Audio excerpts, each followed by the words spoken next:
चलो किसान भाइयों नमस्कार। आज हम बात करेंगे एफपीओ कैसे बनाएं।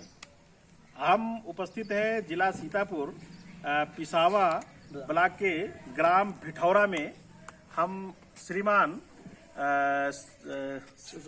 शिवसागर सिंह जिसे सुसागर सिंह और छब्बू सिंह चौहान जी से हम मुखातिब हो रहे हैं।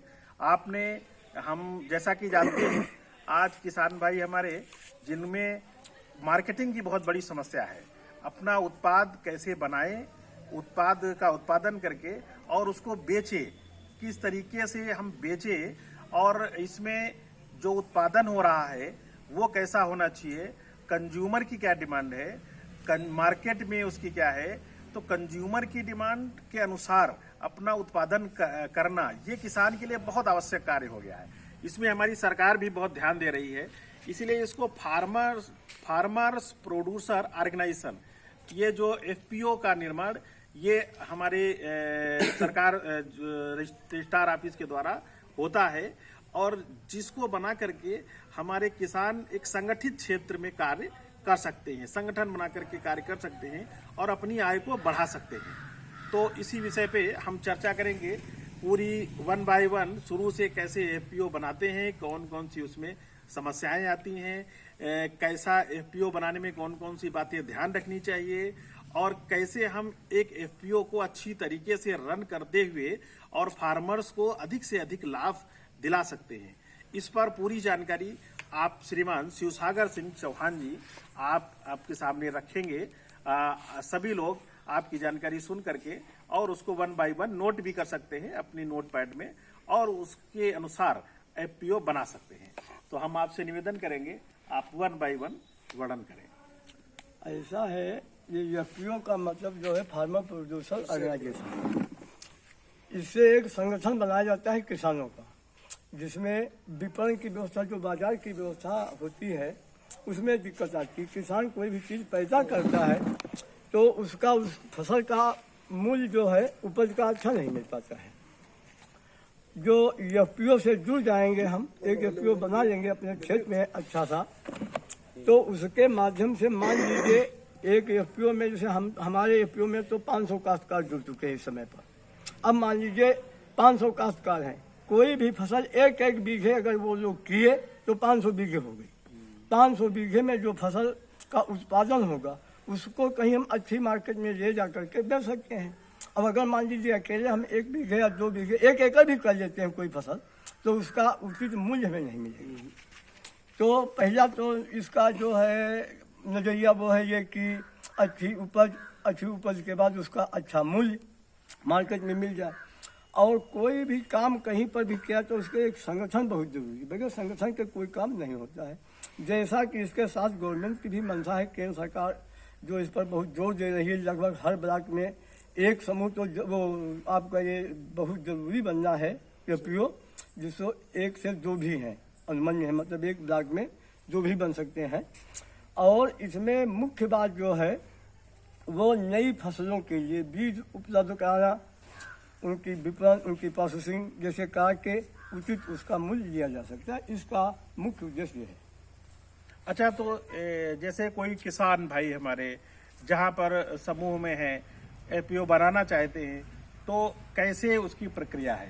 अच्छा, अगर ये एफपीओ बनाने की प्रक्रिया ये है कि इस एक एफपीओ में 10 डायरेक्टर होते हैं, संचालक जिन्हें हम कहेंगे, और उसमें से 2 संचालक के नाम से बैंक में खाता खुलेगा और उसके बाद में किसानों को इसमें जोड़ना होता है। जोड़ने के लिए किसानों से एक न्यूनतम जो है उसका एक शेयर लिया जाता है हिस्से के रूप में। जैसे पहले सोसाइटियाँ चलाई जाती थी तो उनमें एक हिस्सा लिया जाता था, उसी रूप में हिस्से के रूप में कुछ धन अपना एक कमेटी बैठे, उसकी बैठक होने के बाद उसमें चर्चा होने की सर्वसम्मति बने, उस हिसाब से उसमें जो है वो ले लिया जाए हिस्सा और उसको बैंक में जमा किया जाए। और बैंक में ये एफपीओ की भी व्यवस्था है कि जितना धन आपका वहाँ बैंक में आपके अकाउंट में जमा होगा उस पैसे के बराबर गवर्नमेंट हमें आपको व्यवसाय कुछ करने के लिए बगैर ब्याज रहित पैसा आपको उपलब्ध करा देगी। जैसे मान लीजिए आपका 5 लाख रुपए जमा है बैंक में, तो 5 लाख रुपए हमें गवर्नमेंट भी दे देगी, उससे 10 लाख रुपए हमारे पास हो जाएगा। तो उस 10 लाख रुपए से जो है हम कोई भी व्यापार अपना कर सकते हैं। मान लीजिए संगठन ने किसी फसल को लेकर के कोई भी, मान लीजिए धनिया की खेती करने का विचार किया गया। अब एक बीघे मान लीजिए हमारे पास 200 काश्तकार केवल है, तो 200 काश्तकार में अगर एक बीघे हमने धनिया बोआ दी सबको, 200 बीघे धनिया हो गए। 200 बीघे धनिया में अमूमन 200 कुंटल हो जाएगी। अब उसको प्रोसेसिंग करनी है, उससे मतलब दाना साफ करना है, तो उसको मशीन की आवश्यकता होगी। एक किसान 1 एकड़ धनिया बोकर के मशीन नहीं ले सकता है, ठीक है। अब जो हमारा फार्मर प्रोड्यूसर कंपनी ऑर्गेनाइजेशन चल रहा है, तो उसके माध्यम से हमें कुछ उसमें अनुदान भी मिल जाएगा। हम प्रोसेसिंग की मशीन भी ले सकते हैं, मशीन लगा सकते हैं, उससे जो है प्रोसेसिंग करके हम उसको जो बेचेंगे मार्केट में पैक करके, तो उसका हमें अधिक अच्छा मूल्य मिलेगा। इसके अंतर्गत हम लोग जो है लेमन ग्रास की खेती प्रयास शुरू कराए हैं। लगभग 100 काश्तकार इन साल लगाए हैं, और इन साल काम हमारा शुरू अब आगे जो है बढ़ जाएगा। और कुछ बागवानी भी इन साल हम लोग कराए हैं, तो जैसे उसकी बांस की खेती भी करा रहे हैं, तो इसमें जो है वो होगा तो उसकी प्रोसेसिंग की मशीनें लगाई जाएंगी। आगे इस पर जो गवर्नमेंट की मंशा है उसके अनुरूप मतलब हम लोग बाहर न जा करके अपने ग्रामीण अंचल में जो है अपना व्यवसाय कमा सके। आपके एनजीओ, आपके एफपीओ का क्या नाम है? हमारे एफपीओ का नाम पथिक bio energy farmer producer company है। अच्छा, तो इसमें कितने लोग, इसमें हम कितना डायरेक्टर है, मतलब मूल संगठन कितना है? 10 हमारे डायरेक्टर्स हैं। अच्छा अच्छा। और 10 डायरेक्टर्स के बाद में 490 काश्तकार हमारे जुड़ चुके हैं। तो उनसे शुल्क हाँ। की क्या व्यवस्था है, मतलब शेयर? उसमें 100 रुपए का शेयर पहले हम लोगों ने रखा था, अच्छा अच्छा। लेकिन वो 100 रुपए के शेयर से अब व्यवसाय बड़ा करना है, तो काम नहीं हो पा रहा है अच्छा। तो अब मंशा ये की गई है कि 500 रुपए शुल्क किया जाए। अच्छा, तो वो 100 काश्तकारों की ये जो कार्यकारिणी की मीटिंग कब कब होती है, कितने? ये लगभग हम लोग मासिक में एक बैठक करते हैं। तो मासिक में बैठक करके निर्णय लेते होंगे, चर्चा करते होंगे कि क्या क्या उत्पादन करे, कैसे हाँ, क्या? उस पर हर चीज पे चर्चा होती है, मार्केटिंग के बारे में हर चीज पे तो चर्चा। सब लोग मिलकर के मासिक बैठक करते हैं। मासिक बैठक। अच्छा, बाकी जो 100 लोग उनकी भी बैठक करते हैं क्या? लगभग मतलब उनकी बैठक कितने दिन में ऐसा है कि जैसे उसमें 500 काश्तकार हमारे जुड़े हैं, तो 500 काश्तकार एक साथ बैठक नहीं कर सकते हैं, नामुमकिन है ये। तो हम लोगों के आपस में चर्चाएं होती रहती हैं, जैसे किसान लोग मिलते रहते हैं कि भाई जैसे ये खेती की जाए, ये की जाए, या इस पर विचार किया जाए, तो वो लोग अपनी सलाह मंत्रणा साथ में दिया करते हैं कि हाँ इसको करके देखा जाए, इसको करके देखा जाए। तो वही बैठक हम लोग जो ज़्यादा से ज़्यादा लोग इकट्ठे हो जाते हैं वो हो जाते हैं, नहीं होते हैं तो सब में चर्चा रहती है। बात विश्वास की, जब तक विश्वास आपस में नहीं होगा तब तक संगठन नहीं चलेगा। अच्छा, तो ये अभी तक अपने पीओ के द्वारा क्या क्या कार्य हुए हैं? हमारे पीओ में जो है अभी तक हम लोगों ने जो है केवल 2 काम मुख्य रूप से किया। एक ये लेमन ग्रास की खेती की है, दूसरा बागवानी किए हैं, तीसरा डीएम साहब से बात हमारी हो चुकी है हम लोगों की ऑर्गेनाइजेशन के माध्यम से। तो इस वर्ष हम लोग जो है एक लेबी का सेंटर भी लेंगे। अच्छा, गेहूं खरीद का, हाँ। जिससे कि हमारे जो काश्तकार है जुड़े हुए, अच्छा, वो अपना गेहूं हाँ वो अपना गेहूं हमारी जो सेंटर लिया जाएगा गेहूं के केवल आपके एफपीओ के लोग नहीं, मतलब प्राथमिकता जो देंगे वो हम अपने काश्तकारों को ये देंगे कि हमारे काश्तकारों का गेहूं जो है मार्केट में इधर उधर ना कम मूल्य पर बिके, जिससे उनका अच्छा मूल्य पहले मिले, और उसके साथ अगर हमारे पास कैपेसिटी है, क्षमता है, तो हम बाहर अन्य काश्तकारों का भी ले सकते हैं, लेंगे। अच्छा अच्छा अच्छा। तो लेमन ग्रास में आपने क्या प्लांट भी लगाया है क्या? हाँ, एक प्लांट इन साल लगाए हम लोग। अच्छा, जो खेती पिछले साल शुरू की गई थी वो थी करीब 40 एकड़। अच्छा, ऑयल प्रोसेसिंग का प्लांट है? हाँ, ऑयल निकाला जाता है उसमें, लेमन ग्रास का ऑयल निकाला जाता है। और भी कुछ हमने देखा है कि अपने फार्म पे काफी नई नई चीजें होती रहती है। हाँ हाँ, कौन कौन सी कोई नई चीजें आप? अब नई क्या, इन साल गन्ने के बीज नए नए जो है लगाए गए, पिछले साल लाए गए थे, थोड़े थोड़े थे, इन साल जो है लग गए हैं। लगभग कोई आधा एकड़ हो गया, कोई 1 एकड़ है, 13,235 जैसे 1 एकड़ हो गया है, 14,201 जो है आधा एकड़ करीब है, 13,232 इसी तरीके से मतलब जो है सब लगाए गए हैं बीज। अच्छा, तो ये जैसे एफपीओ बनाने के लिए जैसे हमने मीटिंग करके क्या लिखा पढ़ी करे, फिर कहाँ इसका पेपर सबमिट करे, कहाँ पेपर दे, ये कौन साइन करेगा, कौन सर्टिफिकेट देगा, ये क्या पूरी प्रक्रिया? रजिस्ट्रार ऑफिस से इसको आपको रजिस्ट्रेशन करना पड़ेगा। अच्छा, पहले मीटिंग करके हाँ, पहले आप मीटिंग ये करें। रजिस्ट्रेशन कहाँ से आपने करवाया था? हम लोगों ने कानपुर से करा रजिस्ट्रार अच्छा, ऑफिस तो कानपुर। यानी कि एफपीओ का रजिस्ट्रेशन कानपुर होता है। वो ऑफिस का क्या नाम है? अब ये तो नहीं मेरे सब। अच्छा, रजिस्ट्रार कानपुर ऑफिस ऑफिस, को कहते हैं। रजिस्ट्रार ऑफिस है। तो वहाँ आपने रजिस्ट्रेशन करवाया। हाँ। और क्या इसको रिन्यूअल भी करवाना होता हाँ, है? इसमें असल में ऐसा है, 2-3 तरीके का ये होता है। जी जी जी। ठीक है, समितियों के टाइप में अगर कराएंगे तो उसका जो रजिस्ट्रार है वो ये समितियों का निबंधक जो बोलते हैं उसके हिसाब से वो अलग उसका होता है। अच्छा, वो तो ये लखनऊ किसानों में का भी अलग- एक होता है। वो लखनऊ में भी हो लखनऊ जाएगा। में, हाँ। वो अच्छा, लखनऊ चूंकि में। ये कंपनी एक्ट के हाँ, तहत ये है, कंपनी एक्ट में तो आएगा। एफपीओ कंपनी के रूप में हाँ, हाँ, ये तो कंपनी इसका का- कानपुर ही होता है। इसका कानपुर कितना होगा। शुल्क इसको आपको रजिस्ट्रेशन करवाने में लगा? तब तो गवर्नमेंट की मतलब जरूरत थी, हाँ। तो बहुत कोई काफी शुल्क हम लोगों पर नहीं लगा था। बहुत अच्छा, कम ही कम- शुल्क, बहुत वाजिब शुल्क में मतलब हमारा लोग काम हुआ। अच्छा, तो इसमें कोई सरकारी प्रशासन से भी आपके पास क्या कभी कॉल आती रहती है क्या? डीएम साहब हैं, सीडीओ साहब हैं या बीडीओ हैं, क्या ये लोग भी आपको फोन करते हैं, हाँ। संपर्क करते हैं, प्रोत्साहित करते हैं? ये क्या आपकी सपोर्ट कर रहे हैं? ये लोग जो है इस वर्ष जब हम लोगों ने ये बागवानी की खेती कराई है जी जी। और लेमन घास की खेती जो है, तो इसको अब हम लोगों ने जो है ये जो किसान आजीविका मिशन के अंतर्गत ब्लॉक में इसको रजिस्टर करा दिया है। तो वहाँ से किसानों को जो किसान लेमन घास की खेती करना चाहते हैं हमारे ब्लॉक में, उन्हें हम लोग अपने समूह ये एफपीओ के माध्यम से बेर जो है उनको फ्री में दिया है। मतलब एफपीओ के माध्यम से उनको पौध उपलब्ध कराई जाएगी। उनको समय समय पर कीटनाशक दवाइयाँ हैं या जो भी जरूरतें हैं उनकी वो समय समय पर पूरी की जाएंगी। और उसमें बराबर बीडीओ से संपर्क बना रहता है। सीडीओ साहब जो उद्घाटन के लिए आए थे और वो आपके जो है मनरेगा आयुक्त जो है वो भी आए थे, वो भी अपना मीटिंग थे तो सब करके गए थे। सभी का सहयोग रहता है, सभी लोग बात करते रहते हैं समय पर, और हम लोग खुद ही आवश्यकता होती है समय समय पर बात करते रहते हैं।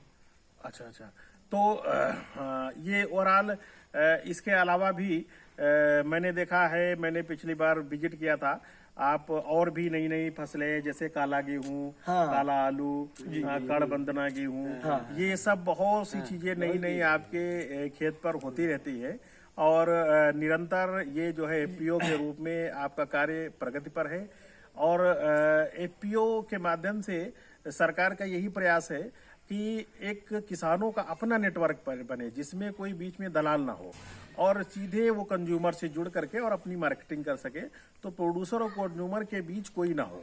तो ये आप के द्वारा बहुत ही अच्छा प्रयास किया जा रहा है और इसमें निरंतर सफलता मिल रही है। तो आखिरी में चलते चलते कुछ और नहीं, इसमें जैसे कड़बंदना गेहूँ है, हमारे लोगों के पास 87-59 गेहूँ है, काला गेहूँ है, काला आलू है वो नीलकंठ के नाम से। ये बीज हम लोग बराबर बाहर प्रयासरत रहते हैं कहीं नए बीज मिले जो है हम लोग लाएं, उनको बढ़ाएं और अपने किसानों में जो है उस बीज का वितरण करें और फसल हो, और उससे नई नई जो प्रजातियां होंगी उनके अच्छे मूल्य मिलेंगे किसानों को, जिससे उनकी जो अर्थव्यवस्था है उसमें सुधार हो। और देखिए आगरा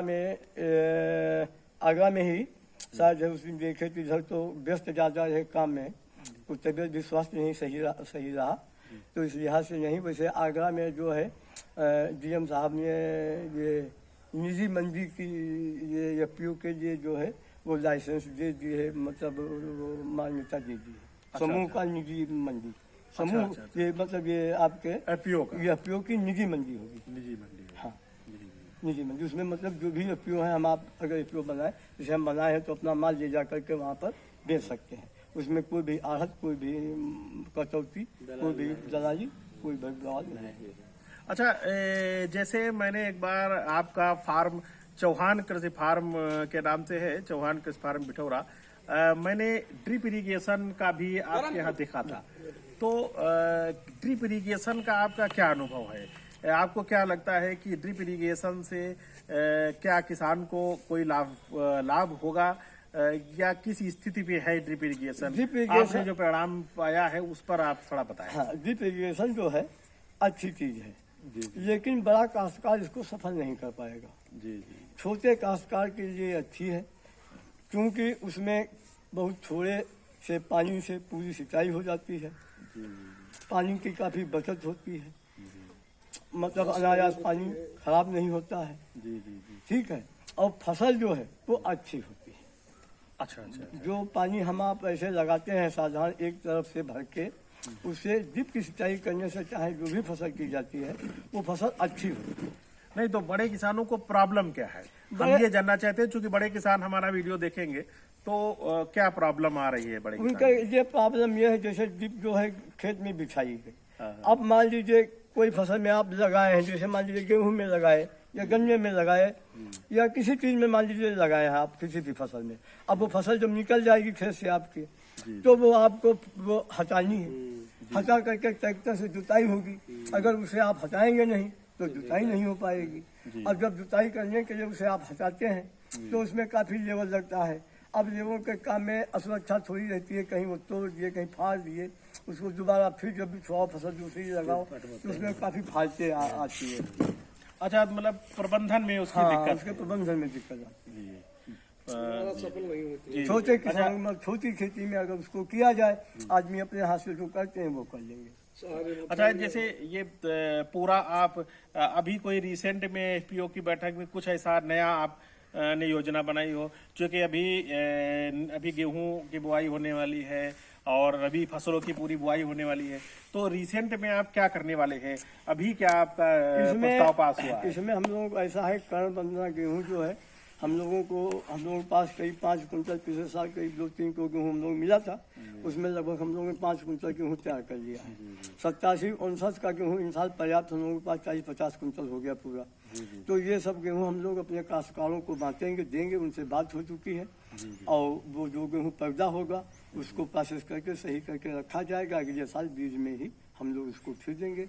काला वाला गेहूं भी जो है वो बोआएंगे हम लोग किसानों को। अच्छा, ये जो यही आपकी आगे की योजना है? हाँ, ये गेहूं पर हम लोग योजना बनी है कि गेहूं पैदा कराया जाए और फिर जो है डीएम साहब से बात काफी, जैसा कि बताया आपको, गेहूं का कैकेज देने के लिए, जिससे हमारे किसानों का जो गेहूं पैदा हो वो मतलब औने पौने दामों पे बाहर जा करके न बिके। क्योंकि और जो कैकेज होते हैं वहाँ जब ले जाते हैं तो वहाँ पर दलाली लोग 50 रुपये कुंटल, 100 रुपये कुंटल खर्चा मांगते हैं, लेते हैं, तो उसमें हमारे किसानों का जो है शोषण होता है। तो हम अच्छा, लोग किसानों को, इसमें क्या फार्म मशीनरी बैंक भी?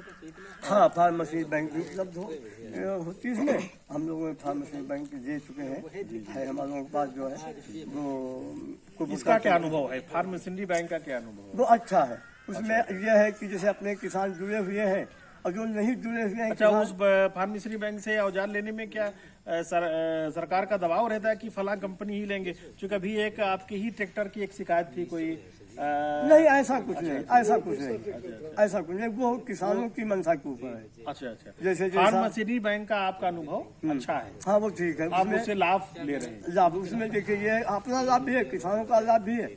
और जैसे प्रोड्यूसर कंपनी में ले लिया गया है तो उससे जिस किसान के पास मान लीजिए ट्रैक्टर नहीं है, पैसे भी उसके पास उस समय नहीं है, काम उसे कराना है, तो उसका उधार के रूप में काम कर दिया गया। जब पैसा उसके पास हुआ तो उस आदमी ने उस पैसे को चुकता कर दिया।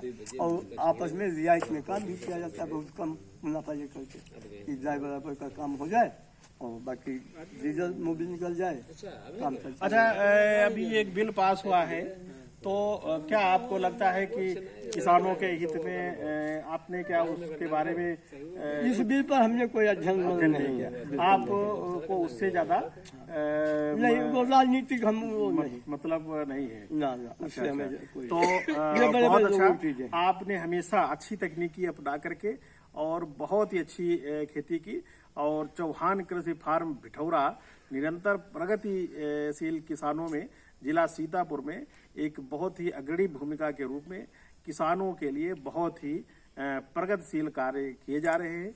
हम आपको बहुत बहुत बधाई देना चाहेंगे। इसी के साथ जय जवान, जय किसान, जय विज्ञान, जय अनुसंधान। भारत माता की जय, भारत माता की जय, भारत माता की जय।